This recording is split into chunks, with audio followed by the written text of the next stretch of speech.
The steering wheel was warm even though the night had started to cool. I kept my hands on it, engine idling in the dim light of the parking lot, watching the office building like it might confess something before she did. It was past 8 again. Maya had texted me at 6:17 p.m. "Running late tonight, big push before deadline, love you." I stared at that message now, glowing on my phone screen beside me. Same words as last week, same as the week before and the one before that. I wasn't a paranoid guy. I didn't snoop, didn't track locations, didn't hover. But 3 months of cold dinners, quick showers, and the way she started putting her phone face down, it adds up. Beat, quiet things always add up. I hadn't planned to come here, I swear I hadn't. But when my pasta boiled over and the dog didn't touch his food and the 5th voicemail from my dad sat unanswered, I just got in the car and drove. No plan, no confrontation, just curiosity with a heartbeat. And now I was here. Her office building in Midtown, 4 stories, glass front, half the lights off. Her Honda Civic wasn't in the front row where she usually parked. I circled twice, then pulled into a corner space near the far hedge where the security lights buzzed faintly and shadows could hide. I wasn't proud of this, but I wasn't leaving. We met 4 years ago at a mutual friend's barbecue. Maya wore a red dress with white drawstrings and told a story about a failed souffle that made everyone laugh. I remember thinking she was sunlight, the kind that cuts through window blinds on a lazy Sunday morning. She was in marketing, had just started at Langston and Gray. I was an HVAC contractor, owned my own small business, 3 vans, rotating crews, blue collar, yeah, but stable, grounded. She liked that about me, at least I thought she did. Back then, she said my hands looked like I worked for a living, said they made her feel safe. Now those same hands gripped the wheel too tight, knuckles pale under the parking lot glow. At 8:19 p.m., a silver Lexus pulled in from the back lot. Not hers. But the passenger door opened first. A woman stepped out, tall, wavy dark hair, slim blazer and jeans, Maya. She was laughing. Not the tired kind, the belly kind. The kind you give to someone who makes you forget what time it is. Then he stepped out. Tall, clean-cut, maybe mid-30s, button-down shirt, no tie, 2-day stubble. Maya touched his arm as they walked, not by accident, not just coworkers. They didn't head into the office. They walked past it toward the side exit where the stairwell led down to the street. No bags, no laptops, no rush. She wasn't working late. She wasn't working at all. I stayed frozen in that car, didn't turn the engine off, didn't breathe right. 100 thoughts ran through me, each one unfinished. Maybe they were just friends, maybe he was her boss, maybe this was something I should have seen sooner, or maybe this was just the beginning of the answer I hadn't wanted to ask. They disappeared around the corner. A moment later, I heard a car door open. Not mine, not close. And then stillness. No one else came out. I didn't follow, not then. I sat, waited, watched the building like it might give up more secrets if I stared long enough. My stomach felt hollow, like something had dropped out of me without warning. I replayed every night she came home with smeared eyeliner and "sorry I didn't call." Every time she said, "You don't understand how demanding this job is, Jake." Every kiss that felt like an afterthought. I wasn't the jealous type, but this wasn't jealousy. This was gravity shifting. At 8:42, I finally turned the ignition off. And I went inside.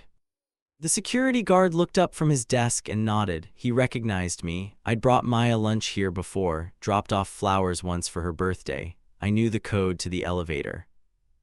But I didn't go up. I went left toward the side stairwell where she'd walked off with him. Door was ajar. Cool air snuck in through the cracked metal frame. I stepped out, looked down the alley, and saw nothing. Just the quiet hiss of distant traffic. They were gone. I didn't go home right away. I drove, no music, no GPS, just turns. Ended up in front of a 24-hour diner off Peachtree. I used to come here in high school after late shifts. The waitress still wore the same tired smile, handed me a menu with a nod. I didn't open it. Just ordered black coffee and stared out the window at nothing. I don't remember much of that night except the cold sweat behind my knees and the way I kept picturing Maya's hand on that guy's arm, not because it was scandalous, but because it looked familiar, intimate, practiced. I didn't cry. I didn't get angry. but a weight settled into my chest that I couldn't name yet. By the time I got home, it was past 10. Maya wasn't back yet. I didn't text her. Just went upstairs, sat on the edge of the bed we used to share like it was neutral territory, and waited. At 10:39, the garage door creaked open. Footsteps. Keys. The door opened. "Oh hey," she called, "you're still up." I turned to face her. She smiled, tired eyes, blazer half off. "God, I'm beat. Can we talk in the morning?" I nodded. But I didn't say I followed her. Didn't say I knew. Not yet. She walked past me into the bathroom, door clicking shut. Water ran. Steam crept out under the door. And I sat there, hands in my lap, wondering when exactly my marriage had become a stranger's alibi. "Didn't think you'd still be up." She said it like I was a habit she hadn't kicked yet, like my being awake was the odd part, not the fact that it was nearly 11 and she was just now walking in. I didn't answer, just looked at her reflection in the bedroom mirror as she passed behind me. Her eyes didn't meet mine. They hadn't in weeks. She unzipped her bag slowly, deliberately, as if stalling for something, probably hoping I'd say goodnight first, or maybe she was waiting to see if I'd ask how the deadline went. I didn't. Instead, I reached down, picked up the half-folded hoodie that had fallen from the dresser earlier that day, and refolded it. She went into the bathroom, door shut, water on. Same routine. Except now I had seen the truth for myself. I slept on the couch that night.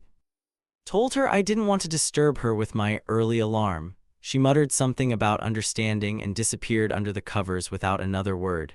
No good nights, no love you, not even the half-hearted peck on the cheek we used to give without thinking. The couch creaked when I shifted.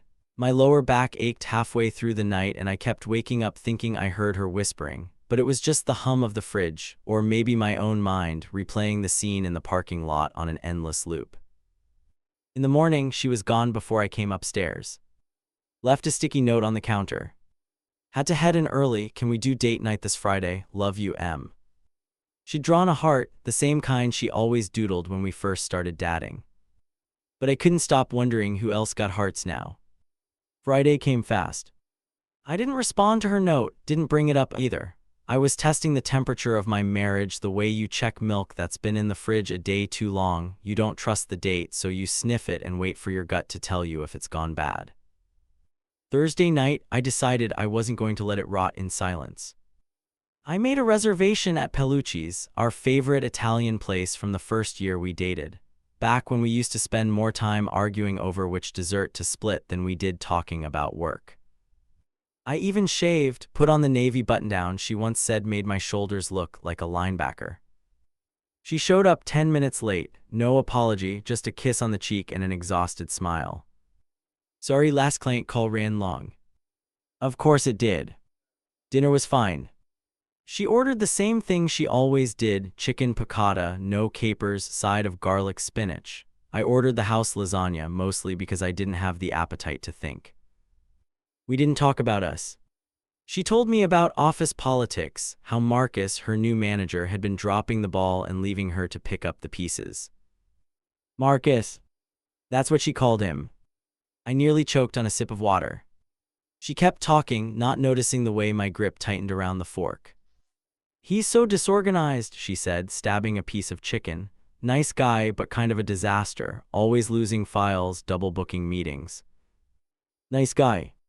I felt my jaw clench. "Do you hang out much outside work?" She paused mid-bite. "No, not really. Why?" I shrugged, just wondering. She smiled too quickly. "You're not getting all jealous, are you?" "No," I said. Lie. Back home, we sat on opposite ends of the couch watching some Netflix thriller we'd both forgotten the name of halfway through. Her feet were tucked under her. Mine were flat on the floor. Halfway in, I said, "You ever think about us?" She muted the TV. "What do you mean?" "Just if we're still good, still working." She leaned back against the armrest. "Jake, are you okay? You've been quiet all week." I nodded but didn't answer. She set the remote down. "Is this about work or something else?" "It's about us." Her face changed, not fear, not guilt, just the kind of confusion that can't be faked. That scared me more than anything, because if she didn't even realize something was wrong, then maybe I'd already lost her. Maybe I was chasing a memory that had already moved on. That night I waited until she fell asleep. Then I got out of bed quietly, careful not to wake her, and went to the living room. I opened my laptop and started digging. Not into her phone, not into her private stuff. Just in patterns. I looked at her texts to me, the frequency, the time gaps, the tone. I compared them to the calendar appointments she'd left up on the fridge, cross-checking her late nights with what she'd told me. They didn't match. Sometimes she said she was at the office, but the calendar marked her as client remote or external. 3 Tuesdays in a row she'd been out late, and those same nights had 0 meetings logged. It wasn't proof, but it was enough. Saturday morning, I confronted her. Kind of. I waited until she poured her second coffee and said, "So Marcus." She glanced up suspicious. "What about him? You ever get dinner with him after work?" She narrowed her eyes. "Jake, what are you getting at?" I shrugged, just curious. "No, I don't. I mean, maybe once with the team." I nodded, letting the silence stretch. She sipped her coffee and changed the subject. I let her, because I needed to be sure. That night I set up the tracker. Not GPS, nothing crazy. Just a cheap AirTag I slipped into the side zipper pocket of her work tote, the one she always brought into the office. I told myself it was temporary, just to confirm what I'd already seen, just to kill the last bit of doubt before I said something I couldn't take back. When she left for work Monday morning, I watched her drive away like I always did. Then I waited. At 6:21 p.m. her phone buzzed me. Her tag last seen, 17th and Redwood. That wasn't her office. That was the bar next to the Hilton. The same one we used to go to after long weeks, back when she still reached for my hand in public. I didn't go there. Not yet. I needed to see the full picture. So I waited again the next night. Same pattern. Different location, Elmwood Apartments. Not our house, not her best friend, not her parents. That night I drove past the parking lot. And there it was. The silver Lexus. Parked next to her Civic. I went home. I didn't follow her in, didn't pound on the door. I went back to our house, sat in the driveway with the engine off, and realized something I hadn't admitted until that moment. This wasn't a mistake. It wasn't a flirtation or a moment of weakness. It was a choice. Repeated, quiet, deliberate. And now it was mine to make a choice back. The key wasn't heavy, just honest. It sat on my nightstand, an old spare to her Civic I hadn't touched in over a year. It didn't jingle when I picked it up. It didn't resist when I slipped it into my jacket pocket. It felt like a truth waiting to be used. That morning, Maya kissed me goodbye without making eye contact, said she had a strategy sync with upper management and might be late again. I smiled and nodded. Then I followed her. 2 blocks behind, careful, slow. No tailgating, no sudden turns. She never looked back. At 6:09 p.m., she parked behind the Elmwood Apartments again. Same space, same silver Lexus next to hers. I pulled into a small used car lot across the street, cut the engine, and waited behind a row of SUVs with faded price tags and sun-bleached dashboards. A man stepped out from the Lexus. Same guy. Buttoned down, confident, too comfortable in his movements, like this wasn't a new thing, like this had been going on long enough to erase hesitation. Maya stepped out a moment later. No hug, no kiss, but her hand brushed his as they walked in. Settle. Practiced. Familiar. I waited an hour. Long enough to feel the ache in my knees and the tightness in my chest. Long enough to talk myself out of it. Then back into it. I got out, crossed the street, looked both ways, not for cars but for nerves. I wasn't sure what I was doing until I stood in front of her car. I unlocked it. The click of the lock startled me more than I thought it would.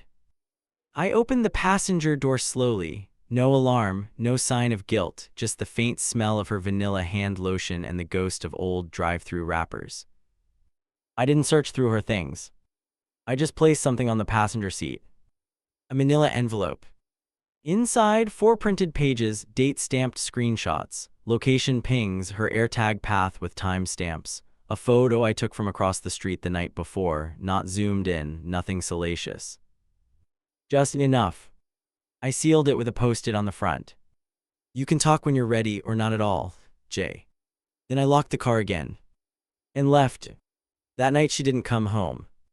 No call. No text. No excuses. I cooked dinner anyway. Just for me. A frozen stir-fry with too much garlic and not enough salt, but I ate it all, slowly, methodically, with the dog curled up by my feet like nothing had changed.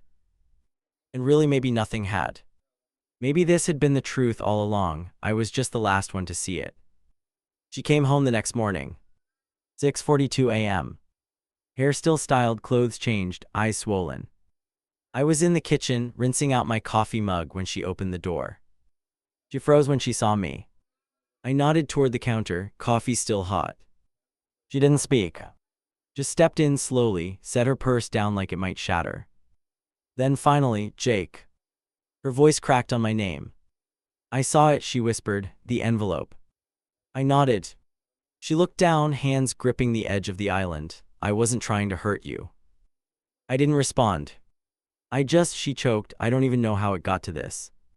I leaned against the fridge, that's the part I've been replaying, trying to figure out when the quiet started. She looked up, tears pooling. It wasn't about him, she said, not really. That line, always that line. We sat in silence for a while. Then she spoke again. It started during the lockdowns, when we were both home. You'd be out in the garage fixing things, taking calls. I just felt distant. You never said anything. I didn't know how.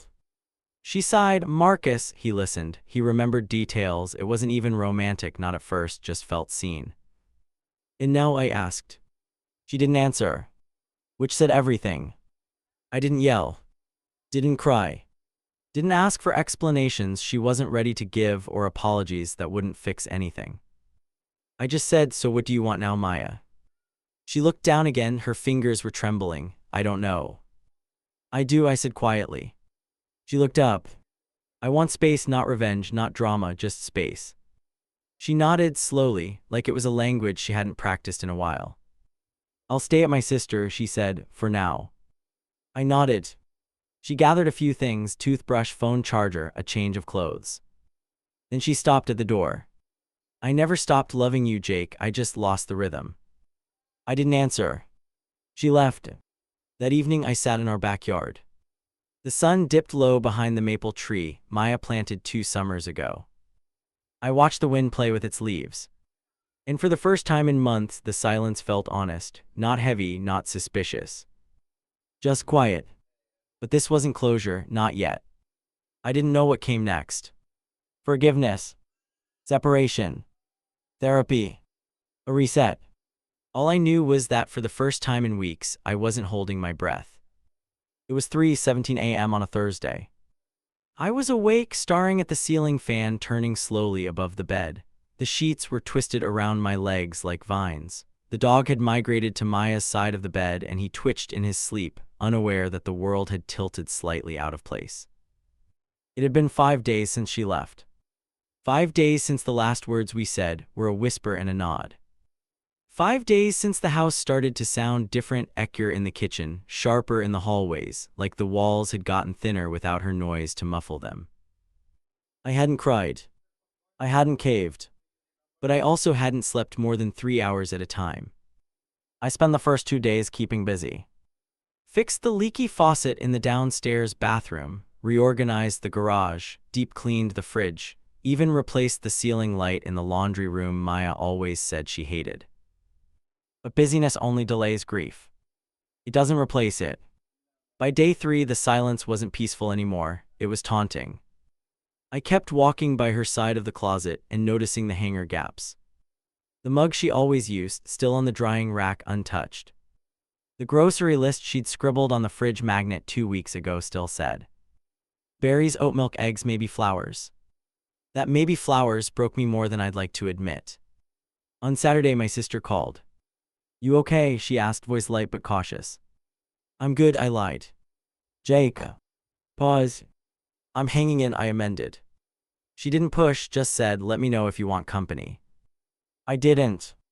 Not yet. I was still in that place between heartbreak and decision, the place where nothing felt solid enough to touch, like I was floating just an inch above my own life. Maya texted me Sunday. Maya, do you want to meet for coffee this week? No pressure, just talk. I stared at it for a full 10 minutes before responding. At me. Tuesday 10 a.m. Café Lux. It was neutral ground. The same place we'd gone to once when her grandmother died and she needed to cry into her latte without explaining why. The same place we'd talked about adopting a second dog. The same place where she once doodled our names in her planner with little hearts and a terrible sketch of a house. Tuesday came fast. I arrived 5 minutes early, sat at the corner table where we used to share a croissant and wipe crumbs off each other's mouths. Maya arrived exactly at 10. Hair tied back, no makeup, sweatshirt, no jewelry. I couldn't read her expression and I didn't try to. She sat down with a quiet, "Hey." "Hey," I replied. Neither of us ordered anything right away. Just sat. Then she broke the silence. "I'm not going to pretend I didn't screw this up." I nodded, let her keep going. I've been in a fog for a long time, Jake, longer than I realized, and the worst part is when I think back I can't even point to a moment it started, just a slow pulling away. I exhaled, not out of anger but recognition. "I felt it too," I said. "I just didn't say anything either. I thought maybe we'd snap back." She looked down at her hands. "I didn't cheat because you were lacking," she said. "It wasn't about what you were, it was about what I stopped being." The words were strange, painful, but honest. And I needed honest more than I needed blame. The waitress came, we ordered. Coffee, toast, nothing fancy. The kind of meal you eat when your stomach is too tired for anything else. Between bites, she asked, "Do you still see a path forward?" I looked at her for a long time. "I don't know yet." "Fair. But I'm not closing the door." Tears welled up in her eyes, but she blinked them back.